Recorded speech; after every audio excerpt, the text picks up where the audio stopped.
Sabor e Saúde, por Ari Bucione e Fábio Ferrolho.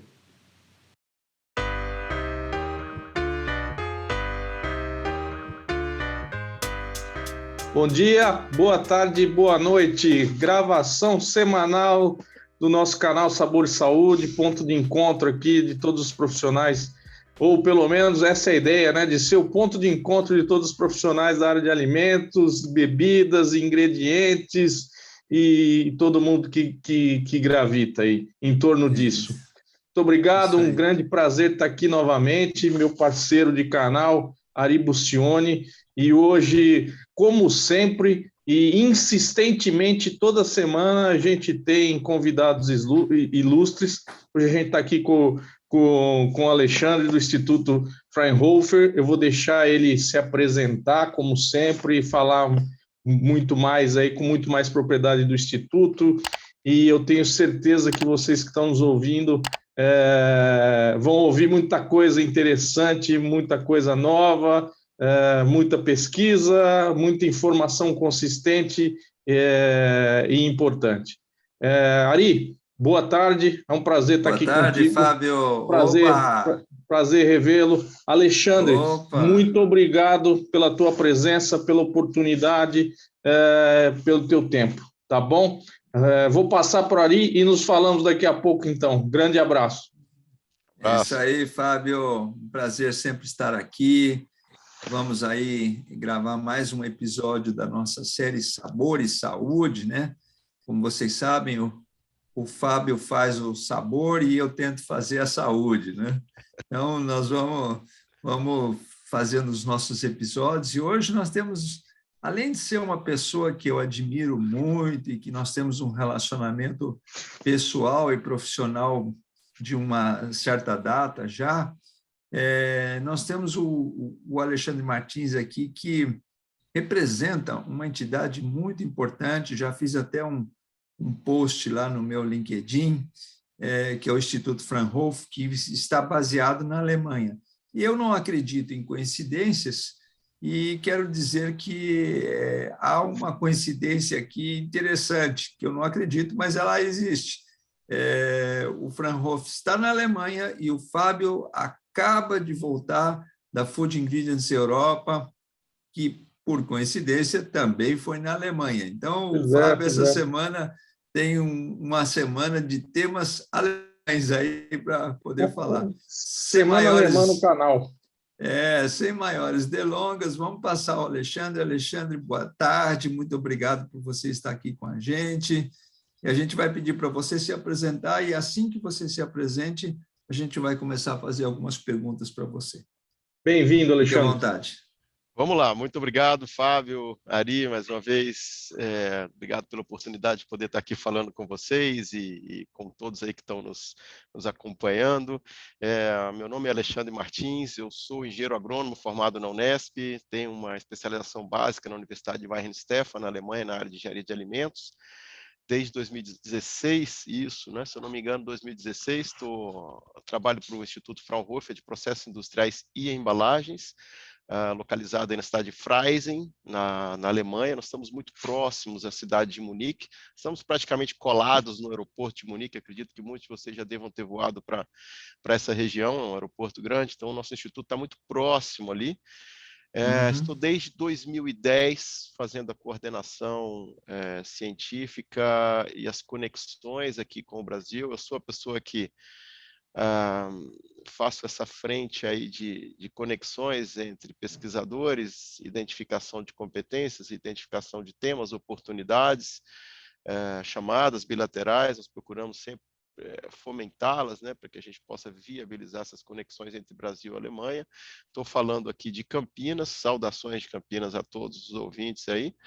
Obrigado. Obrigado. E praticamente é isso aí, né? Nós fazemos as coordenações dos trabalhos aqui no âmbito, na época, do Fraunhofer Project Center, que é um modelo já estipulado pela nossa central administrativa e que agora tá passando por um upgrade, que seria aí uma atualização das atividades, sendo renomeados, criando aí um canal muito bom e muito eficiente de comunicação com entidades industriais e governamentais, como agora no âmbito aí do Fraunhofer Innovation Platform, que o ARI, nós temos a honra de poder contar com o ARI, né? E basicamente é isso aí a nossa estrutura.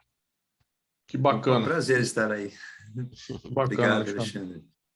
Ari, É isso deixa aí. você Vai lá, começar Fábio. por aí. Deixa você começar por Não, aí hoje. não, eu acho que a primeira coisa que a gente tem que perguntar, né, é realmente como é que tudo aconteceu na sua vida, Alexandre. Então, como é que é o início de tudo isso, né? Então, você contou que realmente esteve como estagiário, que há uma evolução, mas como é que isso dentro de você, qual foi o gostinho que trouxe você para essa missão que você vem desenvolvendo? Conta para a gente a história pessoal sua.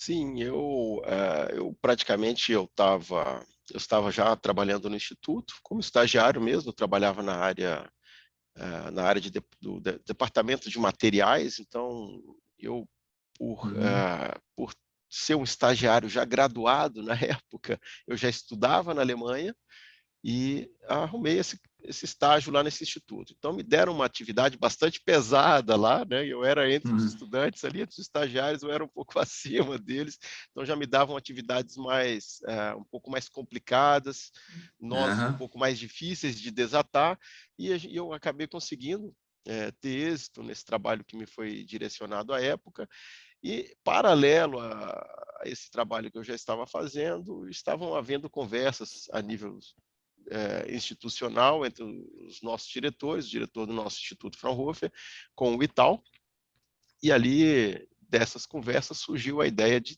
trazer o Project Center, trazer esse modelo de cooperação para o Itaú. Tá? Então, essas conversas num outro patamar acabaram acontecendo e eu acabei sendo descoberto ali, né? Eu era o único brasileiro ali no Instituto que saberia poder ajudar bastante. Então, começaram aos pouquinhos a me envolver em todo esse circuito de discussões. Eu acabei gostando e acreditando nisso, né? Eu não acreditava que eu vim em 2010 para cá por 3 anos. Então, eu estou aqui até hoje. Então, a gente tem uma Olha, série de instituições, não somente o Itaú, que nos abraçaram e que nos possibilitaram estar aqui hoje com 11 projetos de pesquisa. É uma coisa na área de economia, muitas delas na área de alimentos. Então, isso é uma coisa que a gente tem bastante orgulho e gratidão a todos que puderam nos abraçar e interessados também em cooperar com o Instituto Fraunhofer na Alemanha. Então, eu vim, eu moro aqui, eu moro em Campinas e daqui a gente faz essa frente aí de identificação, de prospecção, de temas e pessoas e instituições que a gente tenta conectar. O pessoal gosta muito de me chamar de PH7, não consigo me imaginar tendo êxito nesse trabalho se eu tivesse no 7.5 ou no 6.2 ou 6.0.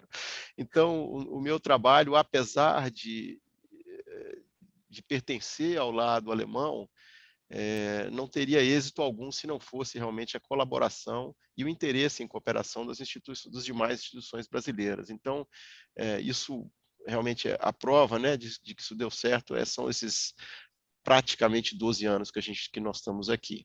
Né? Pô, legal. Muito história bom. bacana, né?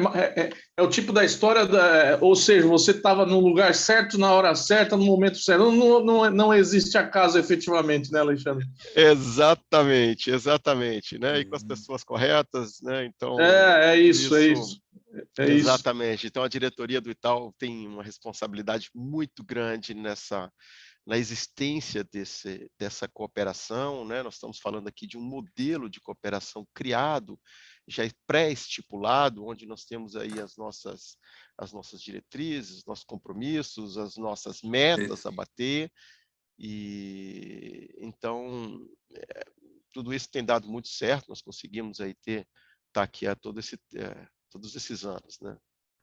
O Alexandre, Ari, se me permite, eu gostaria Não, vai de lá, vai em começar com a frente, primeira Fábio. pergunta. Claro. Eu estava lendo sobre algumas frentes de pesquisa que vocês já fizeram, enfim. Eu não poderia de começar especificamente com uma, né?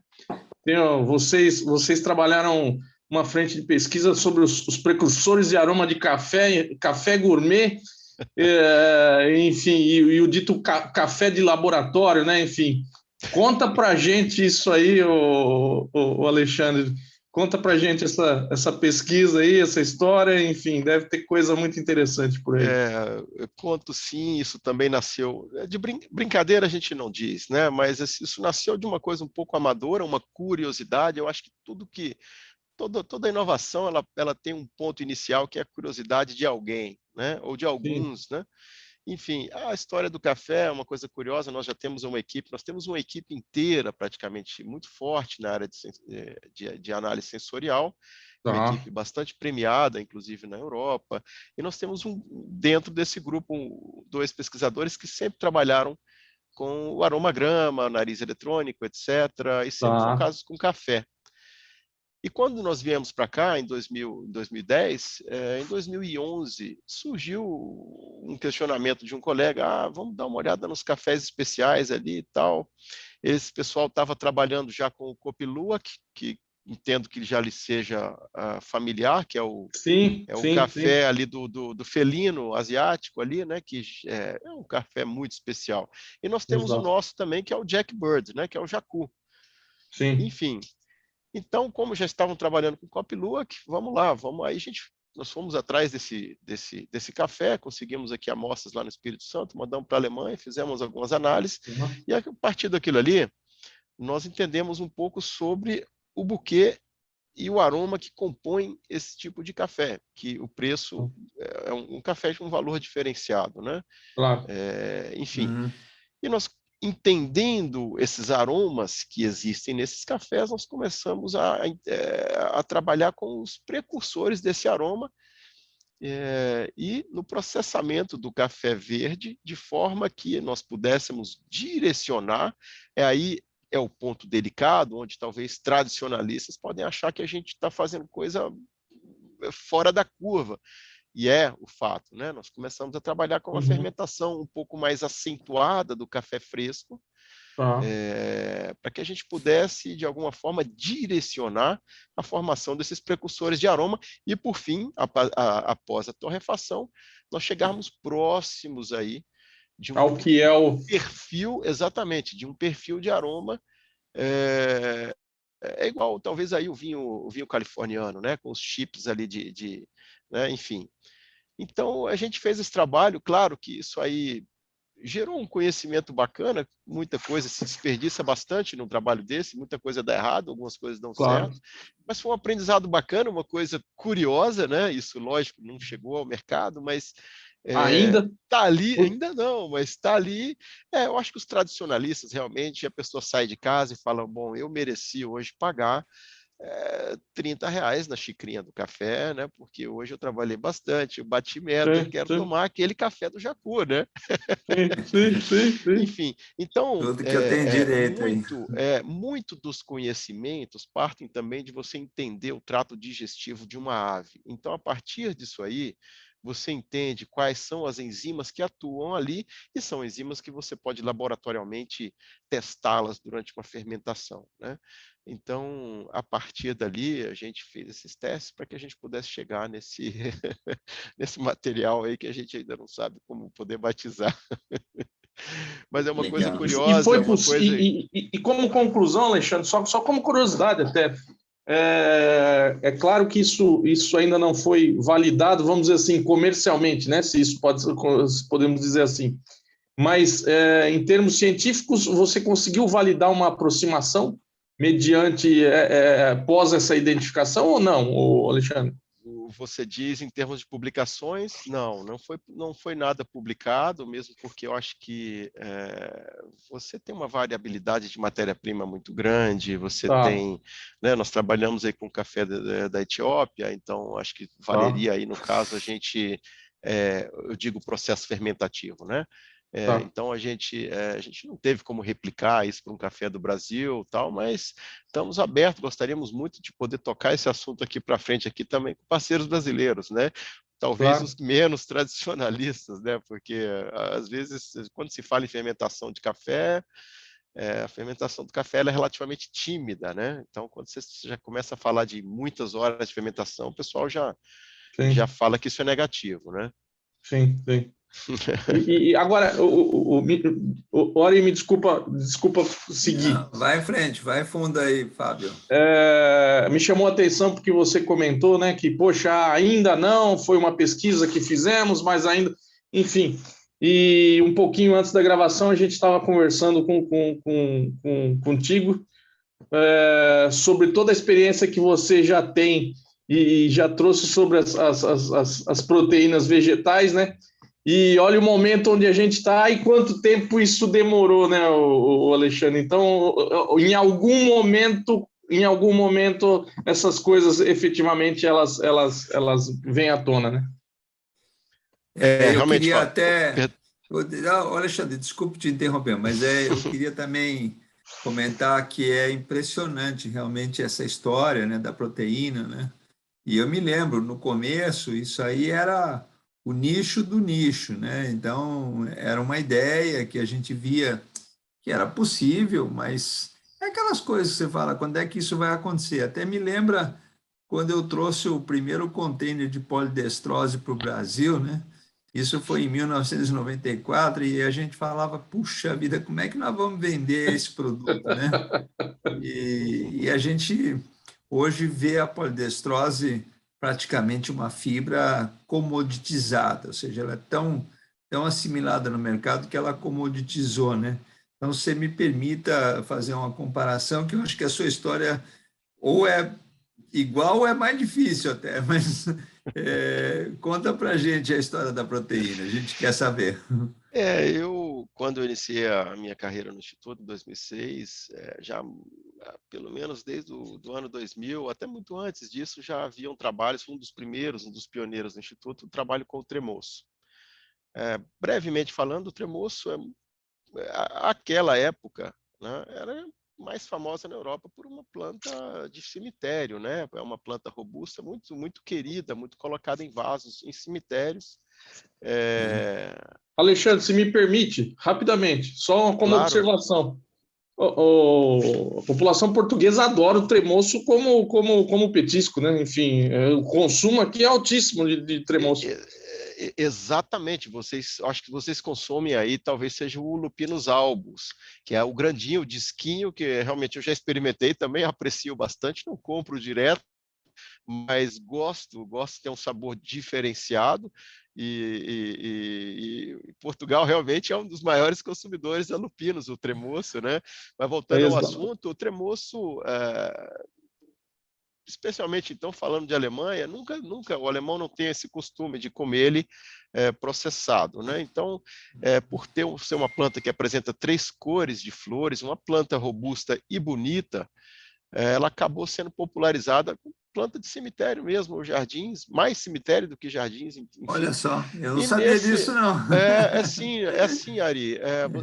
Enfim, aí olha, você vai vendo como a gente vai aprendendo as coisas, né? Então nós pensamos, vamos dar uma olhada. Nós, quando eu falo, os pesquisadores de lá, nós vamos dar uma olhada na proteína, vamos ver o que acontece.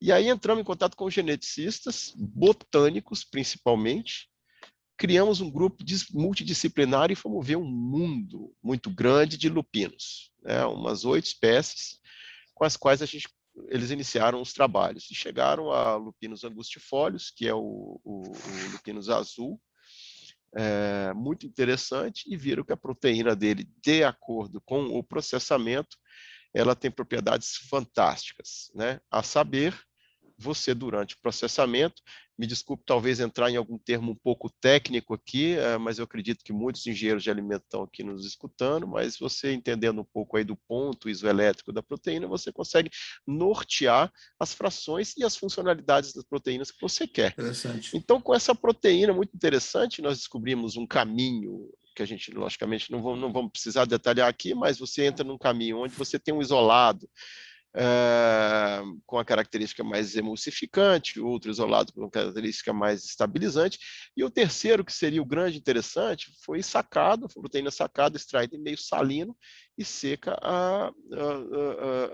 no freeze drying, me desculpa que me ajuda aqui, na liofilização. E essa proteína ela teria a propriedade aí de substituição do óleo. Foi uma coisa fantástica, que a gente pode tematizar numa outra oportunidade, mas a gente coloca água nessa proteína, ela vira realmente uma matriz muito semelhante ao óleo, onde você pode usar em recheio de biscoito, etc. Então, disso virou, né? Eu acho que eu estou incompridando muito aqui o assunto, mas... Não, fica à vontade. A gente está quieto porque a gente está curtindo aqui o assunto efetivamente, Alexandre. Eu preciso deixar um pouquinho de espaço para o Girassol também, mas enfim. Eu quero ouvir falar da alga também, viu, Alexandre? Vamos. A gente pode falar de... Tem muita coisa, né? Os assuntos são os mais diversos possíveis. Mas, enfim, então isso, como é clássico do Fraunhofer, isso atrai investidores, disso aí, isso se transforma, na regra, numa spin-off ou numa startup, que em 2014 ganhou, eu falo com certa modéstia, né? Nós ganhamos o prêmio singular, seria aí o Oscar da pesquisa na Alemanha em 2014. Então, parabéns. Foi algo único, realmente, vi a primeira vez na história que foi dado à área de engenharia de alimentos, onde nós concorremos aí com metal mecânica, biomédica, todas as áreas possíveis, não concorremos somente com a área de alimentos. Foi realmente, quem ganha o prêmio foi a startup e os pesquisadores por trás disso aí. A gente tem muito orgulho, gostamos de contar essa história até hoje. Que legal. Parabéns. Toda uma equipe por trás disso aí, realmente a gente teve muito orgulho de conseguir chegar.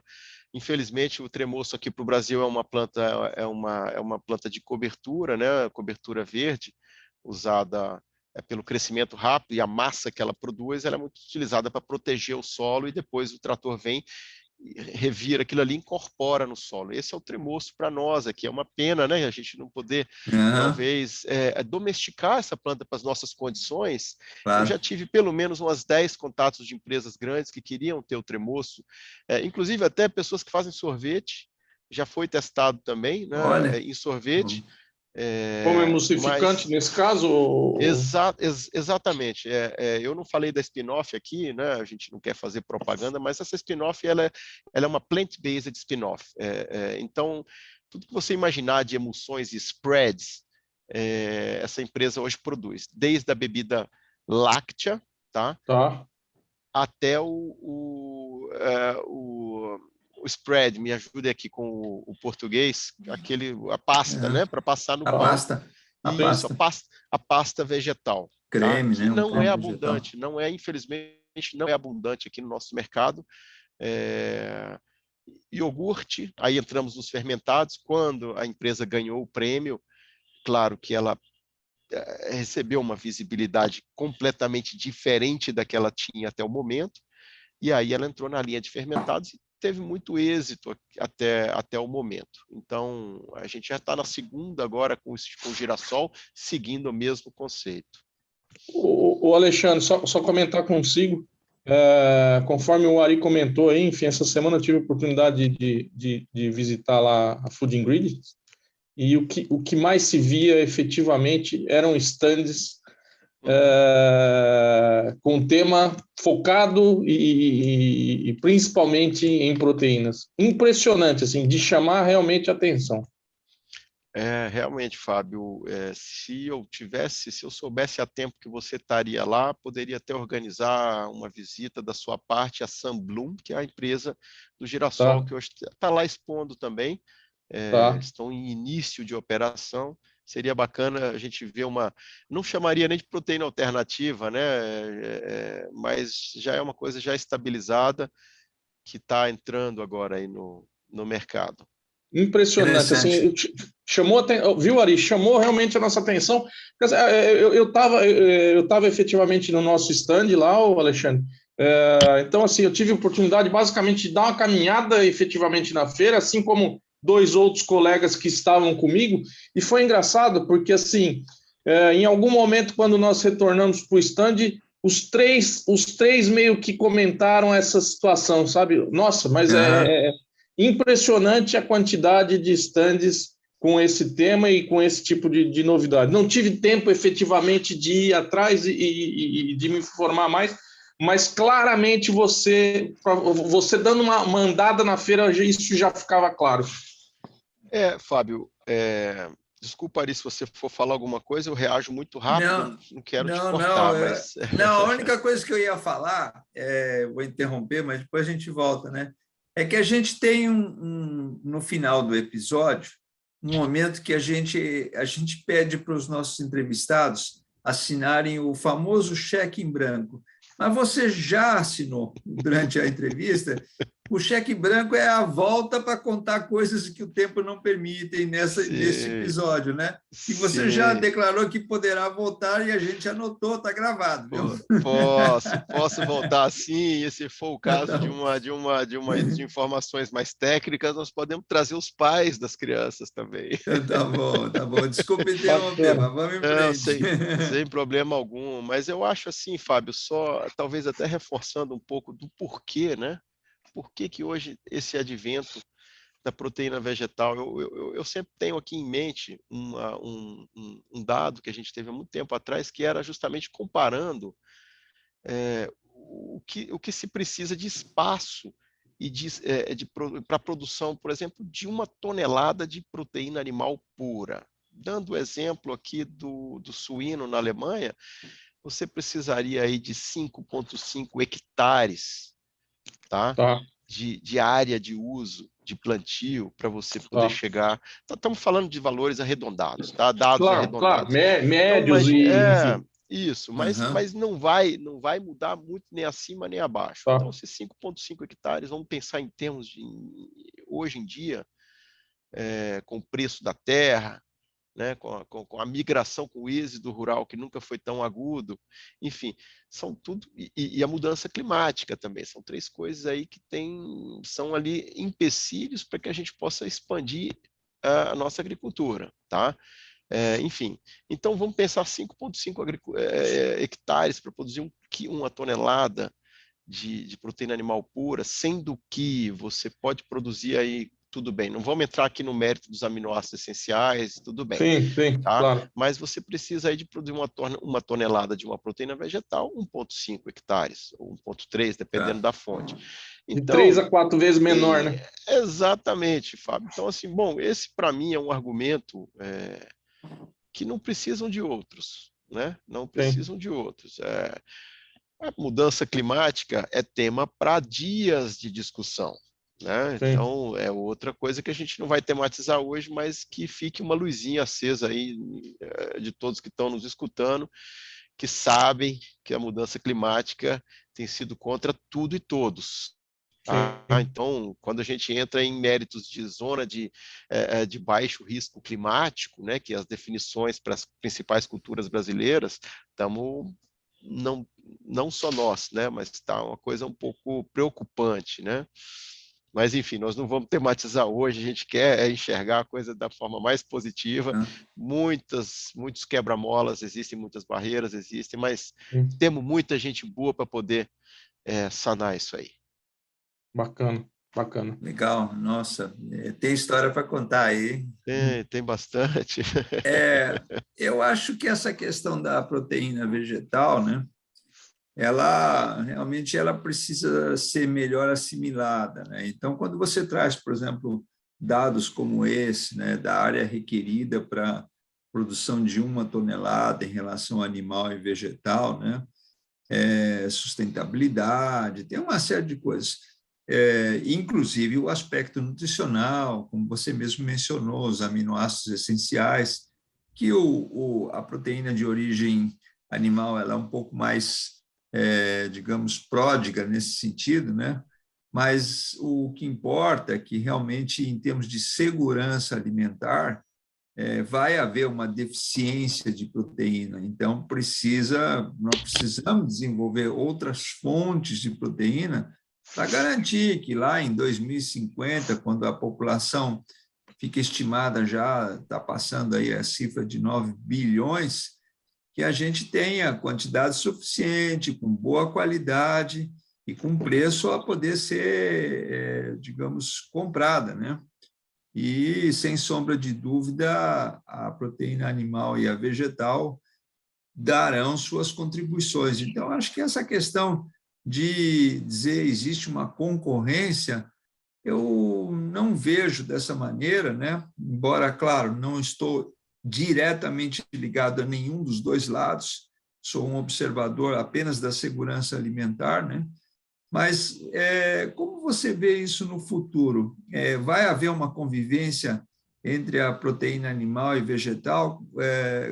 Qual é a sua perspectiva nesse sentido? Até para a gente poder, digamos, trazer dados que saem dessa questão do fake news, porque o pessoal entra lá no Google e vê um monte de coisa que não é verdade, né?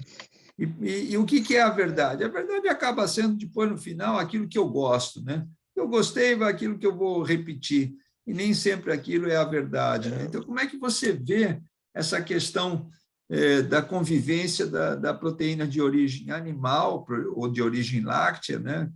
Também é animal, mas e a proteína de origem vegetal?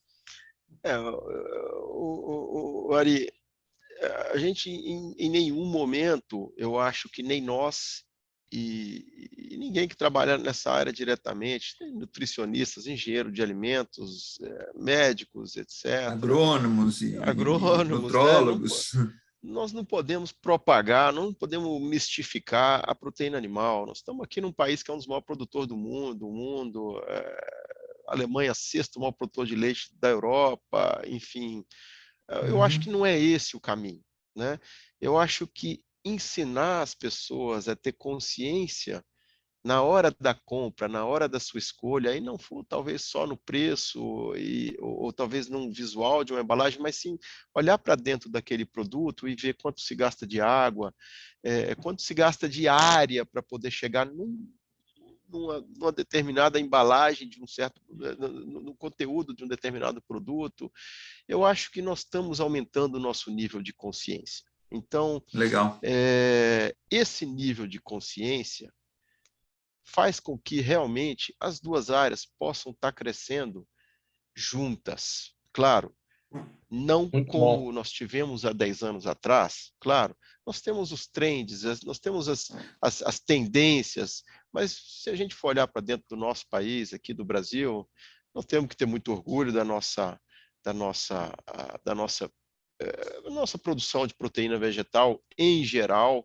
Claro que nas duas áreas vão haver gargalos, mas também, ao mesmo tempo, vão haver pessoas aí competentes para poder incrementar mais ainda a sustentabilidade ao longo das duas cadeias, né? Quando se fala em proteína animal, estamos falando aí de tudo possível, não queria que a gente enxergasse só como uma pecuária, aquela coisa extensiva, que se espalha de uma forma um pouco errônea, como as pessoas às vezes fazem alguns comentários, mas enxergar isso de uma forma positiva como a proteína vegetal em geral. Entra ovo, entra leite, entra caprino, entra suíno, entra ave, né? Então, tudo isso aí está sendo, claro, conduzido de forma automática. Você automaticamente vai ter que trabalhar de forma sustentável, não tem como você, né? Então, não tem outro caminho. Tem outro caminho. Então, a gente sempre vai naquele caminho do consumidor, porque quem dita é o consumidor. No final das contas, a indústria se molda ao que o consumidor tá buscando. Claro. Tem que haver um equilíbrio entre isso e Bem realmente interessante. bem No meio de interessante tudo essa isso, ainda abordagem. você tem as proteínas dos insetos, enfim, que também ainda tem muito a se discutir, quer dizer, enfim, tem muita coisa, né, o Alexandre, no meio disso tudo. Tem bastante coisa, a proteína do inseto, a proteína de gramíneas, tá? Vamos pensar em alfafa. Puxa vida, a alfafa é o cavalo que come. Não duvide, mas em pouco tempo o europeu já vai estar comendo a proteína da gramínea. Em pouco espaço de tempo já há projetos pomposos com esses focos. Eu já estou aqui, já me ligaram o ON aqui para mim poder já conversar com o Embrapa, com os grandes players aqui, para a gente entender E o pessoal tem ficado muito surpreso. Puxa vida, né? Porque o europeu vai fazer, nós fazemos aqui também, né? Nós vamos aqui atrás também. E nós estamos num país agrícola, né? Nós estamos num país onde aqui a gramínea cresce bem, né? Sim. Então vamos também atentar. Mas é bem interessante, insetos, gramas, etc. Interessante essa semana, como para agregar mais um elemento nesse grupo, né? Semana passada eu fiz uma pequena viagem lá na região de Paraty, e lá tem uma culinária voltada a plantas não convencionais, né? Então, ali é um modo de promoção do turismo da cidade, falar em plantas não convencionais. Isso foi a semana passada.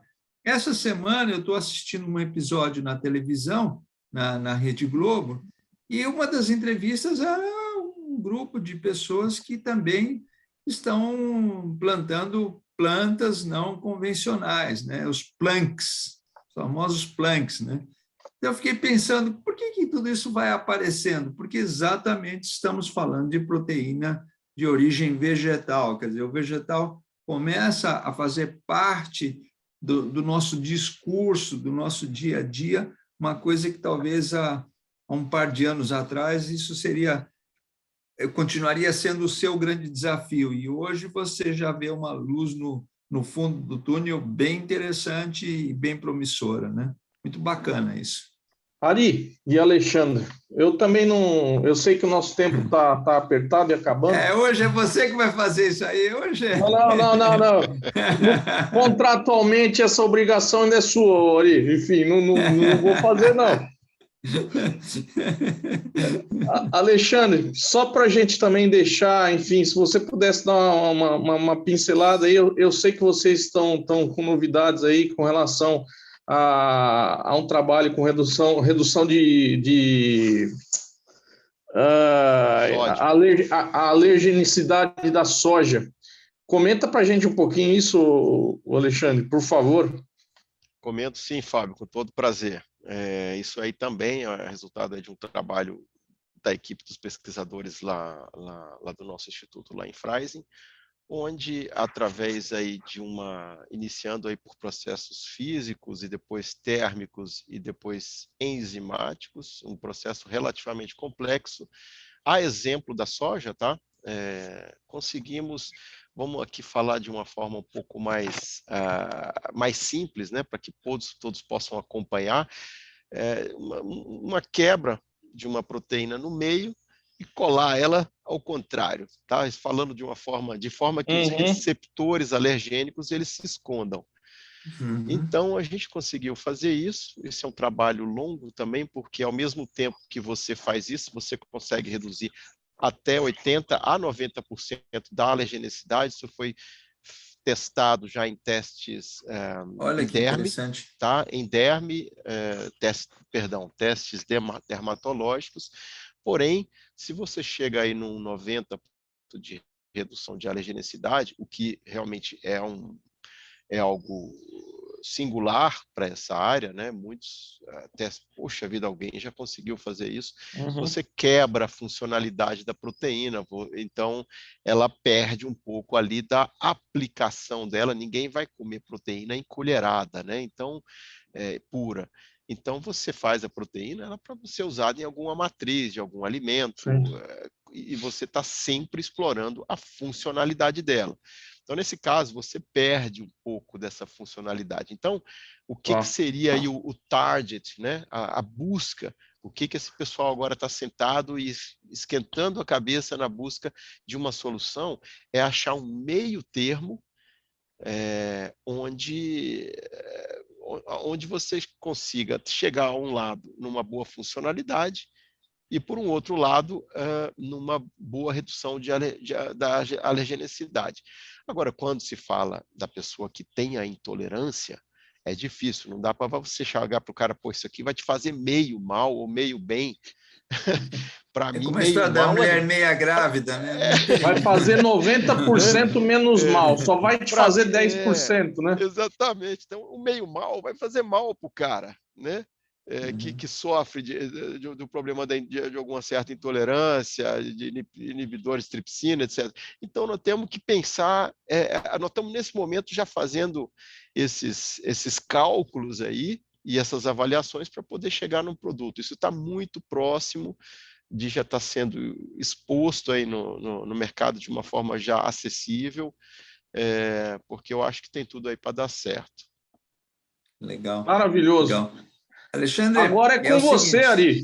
Agora você vai entender por que a gente está dando risada, né? Infelizmente, a gente cabe sempre a mim, como o Fábio colocou, né? Eu não sei onde é que ele guardou esse contrato, porque eu nunca assinei ele, mas ele diz que sou eu que tenho que fazer isso, né?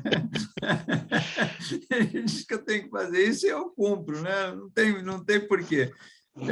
A gente tem que realmente pedir para que você volte mais uma vez, que conte um pouco mais dessa recomposição de proteínas, no sentido de reduzir a alergenicidade.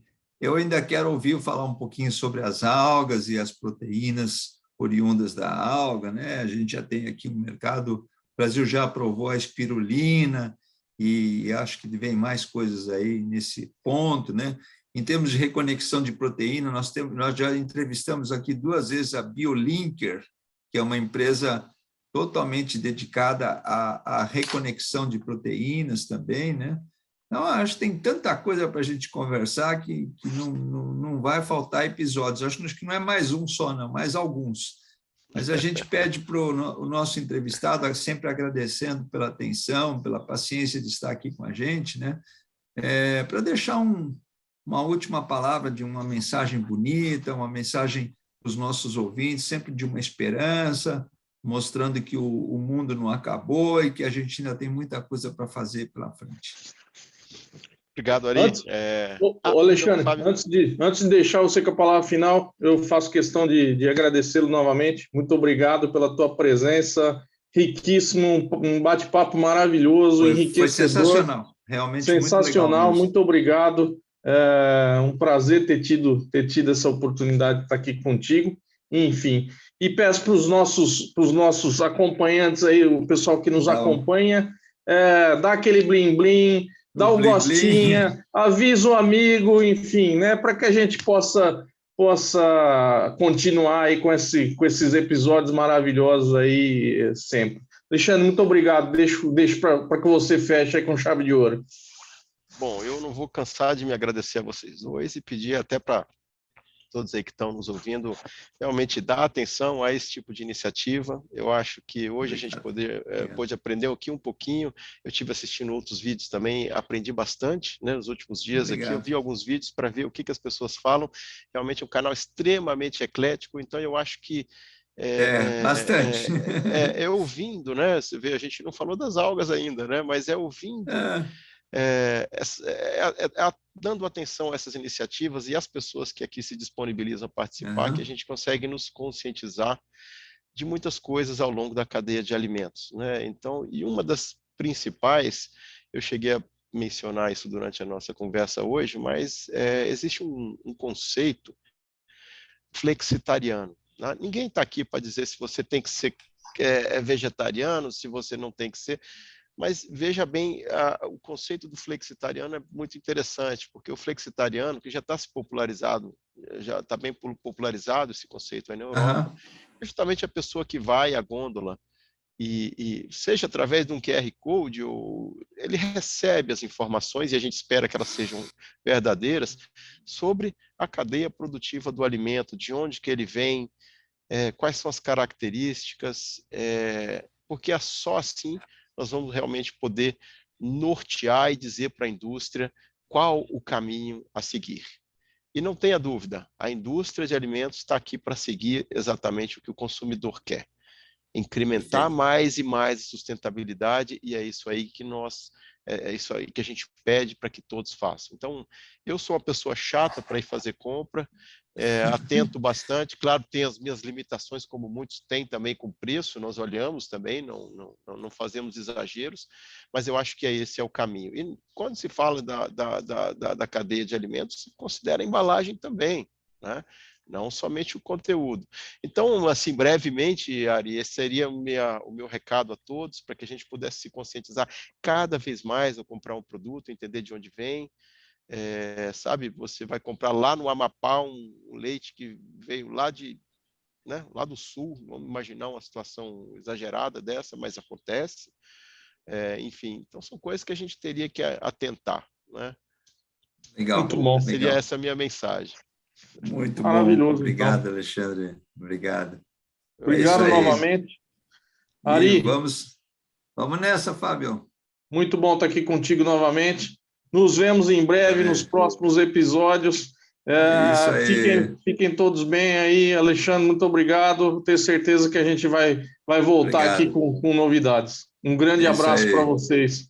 Um abraço, tchau, pessoal. Saudações aí para Obrigado. Portugal. Tchau, tchau. Valeu, tchau. Tchau, tchau.